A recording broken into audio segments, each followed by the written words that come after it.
Back. কেমন আছো তোমরা? বরাবরের মতো হাজির হয়ে গিয়েছি আমরা। ভাই আজকে আমি টিকটকে ঢুকি, হঠাৎ করে দেখতে পাই ভাই Sadikul is back, Sadikul is back, Sadikul is back. ভাই এটা শোনার পর তো আমার বিচে আকাশে উঠে গেছে। কিরে কি কয় ফলাফল, হুট করে নাকি সাদিকুল ভাই ব্যাক করতে, নিজেকে আর কন্ট্রোল না করতে পারে, তাড়াতাড়ি চলে গেলাম ইউটিউবে। যাই এদিকে টাইমলাইনে ফার্স্ট টাইম সাদিকুল ভাইয়ের একটা ভিডিও আমার সামনে চলে আসে। আর সাদিকুল ভাইয়ের ভিডিওটা ঠিক এমনটা ছিল।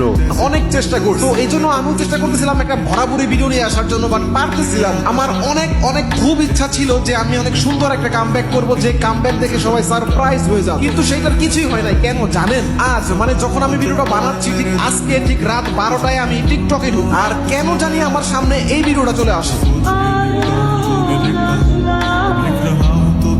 হ্যালো ভাই ব্রাদার, ওয়েলকাম ব্যাক। অল্প কিছু সময়ের জন্য তাড়াতাড়ি বলো কেমন আছো তোমরা?